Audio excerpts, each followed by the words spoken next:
Hola, ¿qué tal?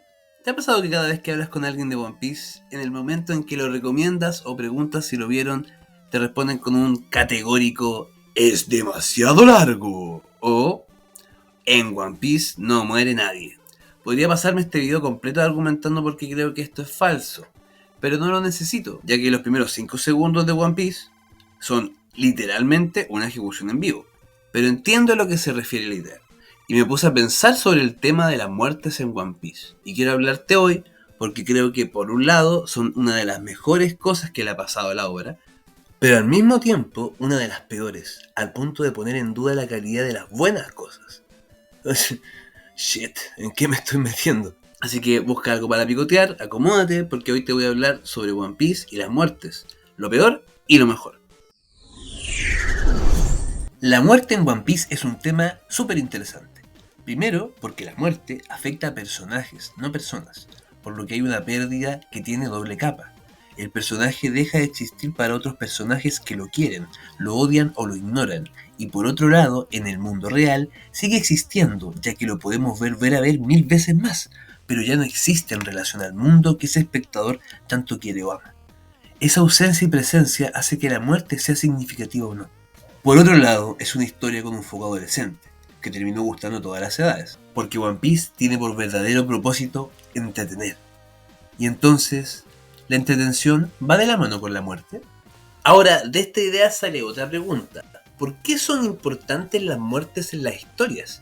¿Qué las hace especiales? ¿Una serie con más muertes empeora o mejora la historia? ¿Y una historia con más muertes es mejor que una historia con menos muertes? Es aquí donde es mejor despejar ciertos conceptos como, por ejemplo, la muerte. En la vida cotidiana estamos rodeados de muerte, pero en general no la queremos ver. Le hacemos el quite, como se dice en Chile, e incluso buscamos excusas para no enfrentarla.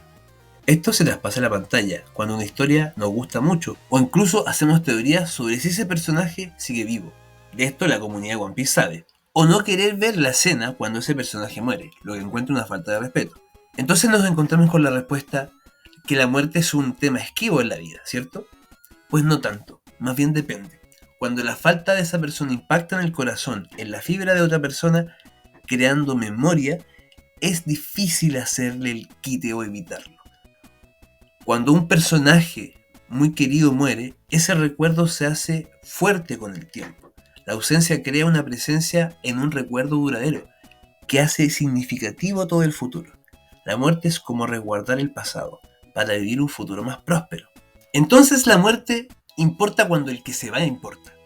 Si no importa quién se va, no me va a afectar como es debido. Por lo que respondiendo a las primeras preguntas, una muerte mejora una historia solo si los personajes de esa historia les afecta esa muerte.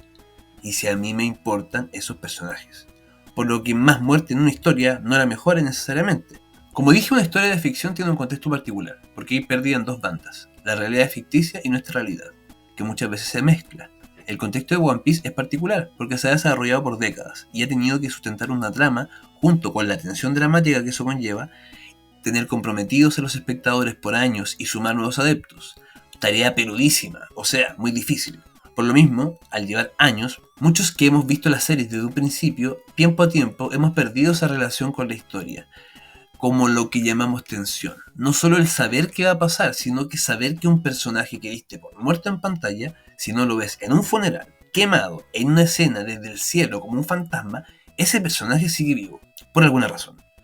Ahora, esas razones las vamos a revisar, entendiendo que si un personaje que diste por muerto sigue vivo, siguiendo la respuesta del principio del video, me va a importar si la escena se construyó primero con un personaje que le importa al mundo y al espectador, pero también si lo que se pierde en esa muerte afecta o no la trama de la historia. Cuando Sogeking le dispara a un Marín X que cae al agua y nunca más sabemos de él, no importaría que siga vivo, porque ese personaje nunca me importó y la escena nunca se construyó poniendo a él como foco, sino que el recurso no es barato.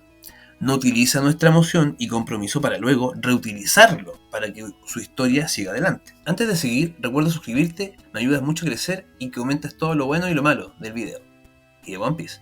Comencemos por el principio. La muerte de Roger es un caso muy especial, ya que es puramente retrospectivo. No sabes nada de él, por lo tanto rompe la regla de la importancia. Lo ejecutan en público como un criminal, por lo que no debería ser una muerte importante para ese tramo de la historia, tan inicial. Sin embargo, sí está ligado a la trama, profundamente, por lo que la muerte de Roger podría ser la más importante de One Piece, si no fuera por el toque retrospectivo. Es la clave de la aventura el aporte de Roger, lo que lo deja como una muerte clave de esta historia, ya que sentarte a ver un anime donde su protagonista sabe que el pirata más grande lo ejecutaron y que no pudo disfrutar de su tesoro, y aún así Luffy viaja a la aventura sin miedo a lo que ocurra, sin miedo a morir, esa es parte de su lema de hecho. Por lo tanto creo que la muerte de Roger establece una clave en el tono de la serie. De aquí en adelante la muerte cumple un rol complementario a la presentación de los personajes.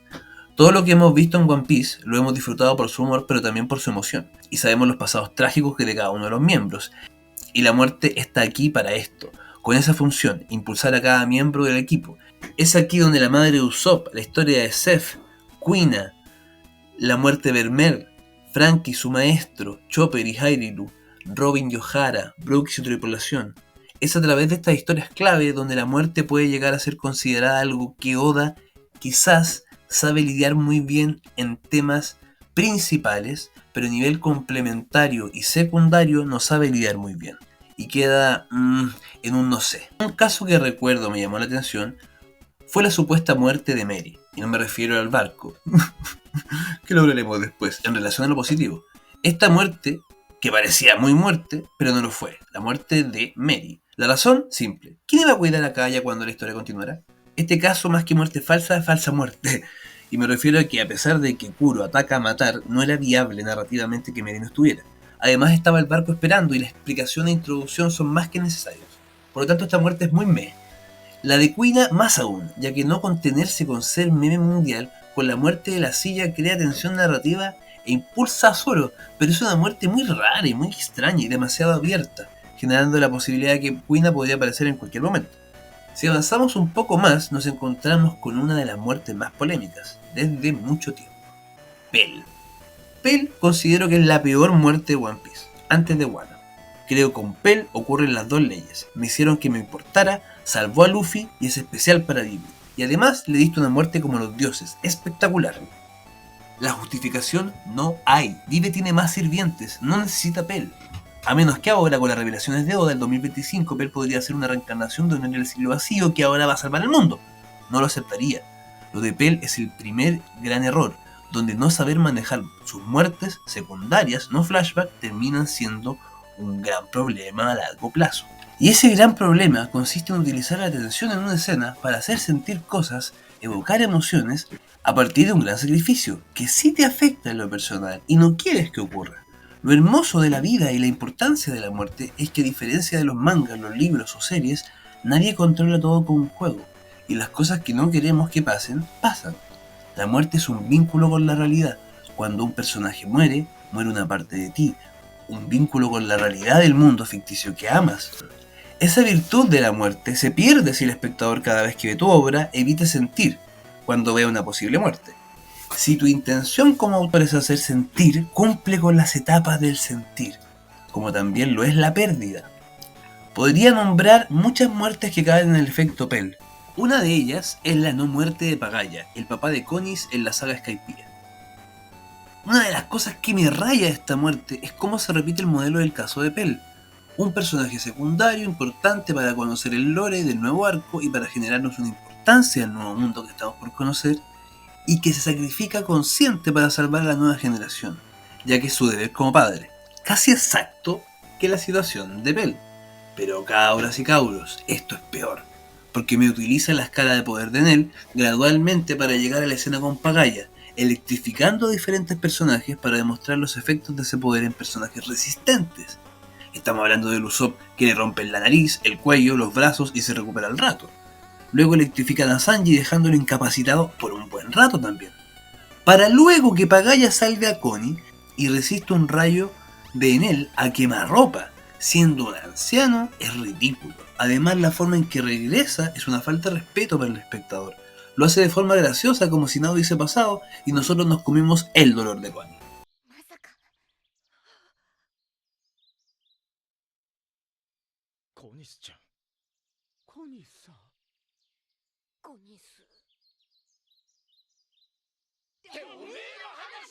Otro caso sería el de Pound, pero como el video me está quedando muy largo, cerraré con el que más me impacta.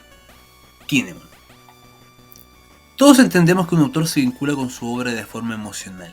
Si nos quiere hacer sentir, primero él debe sentir, pero también debe dejar ir ese sentimiento, para que se transforme en otra cosa. Como escritor, Oda preparó la muerte de Kinemon. Como espectadores, fuimos parte de todos los rituales que nos acercaban a eso. Repetimos el efecto Pell, subordinado importante que en el futuro ayudará a Luffy en una batalla final. Pero entonces, si lo quieres para esa batalla y lo tenías pensado, ¿por qué realizas un montaje de muerte tan hermosa en más de 3 ocasiones para traerlo de vuelta como si la sangre no fuera parte de la vida? ¡Quedó seco! ¿Para qué creas esa escena? ¿Solamente por una emoción barata que luego valdrá nada? Son estos elementos relacionados a la muerte de One Piece que varían un poco la frase "en One Piece no muere nadie", que en el fondo es un "la muerte en One Piece no importa mucho". Pero, este video se llama lo bueno y lo malo en la muerte en One Piece.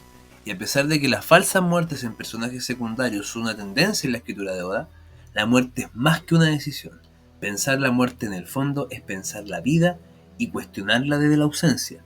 Por ello, cuando Oda monta un setting de muerte y la sella sin regreso, chucha que brilla. Al igual que con las falsas muertes, Oda logra construir la tensión dramática siempre cuando quiere, pero con las siguientes muertes no vuelve atrás. Aprovecha el momento emotivo y lo transforma en nostalgia y amor por seres ficticios. Partiendo por Mary, que es una de las muertes más importantes de la serie, porque convierte a niños en adultos, cuestiona y reflexiona las responsabilidades dentro de una tripulación y más aún dentro de la familia. Todo el montaje desde el conflicto en Water 7 hasta el cierre de Enies Lobby tiene a Mary como protagonista oculto, esperando el momento para salvar a sus amigos. Todo este constructo sigue las leyes de la muerte de la narración y deja una huella en la historia de One Piece.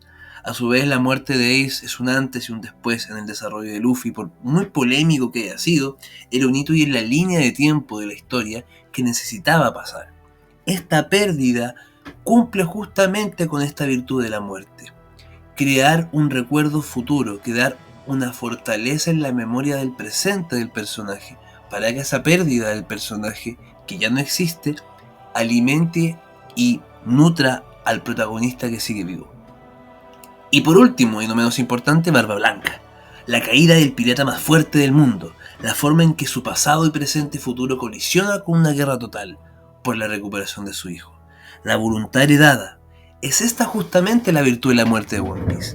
Cada muerto le hereda al olvido sus sueños y esperanzas, por lo que morir en One Piece es pasar la antorcha, es legar tus sueños hacia un futuro. Es trasladar tus esperanzas en vida, esquivando la muerte a través del recuerdo, como decía un viejito por ahí. Son las muertes protagónicas, pensadas, claves dentro de una trama, las que Oda maneja con grandeza. Para cerrar, cabros y cabras, dos grandes puntos. Lo malo en las muertes en One Piece, si ya estás al día, es probable que no vivas la tensión dramática como antes. No se sabe qué puede pasar, pero no es lo positivo, y si habrá más de los grandes muertes o no. Recomendación: disfrutar de la experiencia como tal y opinar del asunto con verdad. Claramente es un contra que tiene la obra, ya que no logramos sentir ni conectarnos, lo que es realmente fome, tener miedo a conectarte con algo. Con respecto a lo bueno, es que cuando los personajes mueren, lo hacen con tutti. Si es que al final mueren, es decir, dejan algo atrás, que será movido hacia el futuro a través de la voluntad. Nos hace sentir y crear memoria, por lo que cuando atina el hombre, lo hace de mil maravillas. Espero te haya gustado el video y que me comentes qué te pareció. Me ayuda mucho tu apoyo y quiero saber qué te gustaría ver a la próxima. Chau.